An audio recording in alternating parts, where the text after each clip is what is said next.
श्रीराम समर्थ. प्रपंचातले सुखदुःख हे केवळ जाणीवीत आहे.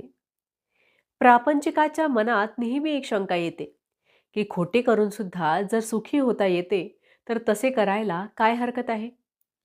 सन्मार्गाने गेला तरी माणूस दुःखी का होतो, अशी ही शंका आपल्याला येते. मी देवाला भिवून वागलो का तर प्रपंच सुखाचा व्हावा म्हणून. देवाची एवढी खटपट करूनही जर सुखी होता येत नाही तर काय उपयोग. किती विचित्र आहे पहा. खेळातले घर बांधायला आपण गवंडी बोलवण्यासारखा हा प्रकार आहे. प्रपंचात दक्षता ठेवणे जरूर आहे. ते जर आपण केले नाही तर देवाने काय करावे. भगवंताचा साधन म्हणून आपण उपयोग करतो आणि शेवटी साधनालाच दोष देतो. साध्य बाजूलाच राहते. भगवंत विषय देई पण त्याबरोबर त्याचे दुःखही देई. एक जण मारुती रायाला सांगून चोरी करीत असतो. तो एकदा पकडला गेला आणि त्याला शिक्षाही झाली. तेव्हा तीही मारुतीच्या संमतीने झाली असे नाही का. मी कोण हे जोवर आपण ओळखत नाही तोवर वैभवाच्या शिखरावर जरी गेलो तरी आपल्याला समाधान मिळणार नाही.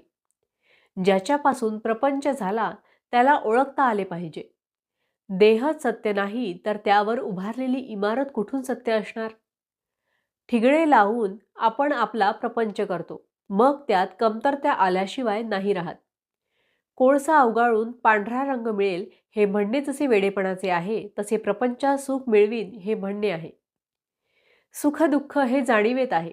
आपल्याला मिळायचे तेवढेच मिळते, पण आपले हवे नको पण म्हणजे आपली वासना गेली की सुख दुःख राहत नाही.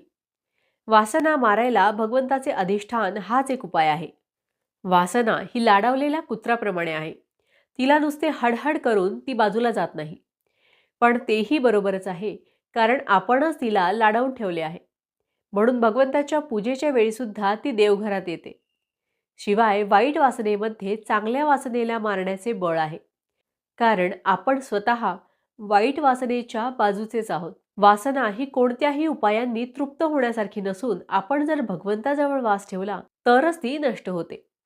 मी करता नसून परमात्मा करता आहे अशी भावना झाल्याशिवाय मन भगवंताला अर्पण होणार नाही. ते अर्पण झाल्याशिवाय फळाची अपेक्षा सुटणार नाही आणि फळाची अपेक्षा सुटल्याशिवाय जीवाला शांती मिळणार नाही. भावार्थ, वासना म्हणजे देवाच्या विरुद्ध असलेली आपली इच्छा. जानकी जीवन स्मरण जय जय राम. महारुद्र हनुमान की जय. समर्थ रामदास स्वामी महाराज की जय. सब संतन की जय. श्री अनंत कोटि ब्रह्मांड नायक राजाधिराज सच्चिदानंद सद्गुरु श्री ब्रह्म चैतन्य महाराज की जय. जय जय रघुवीर समर्थ.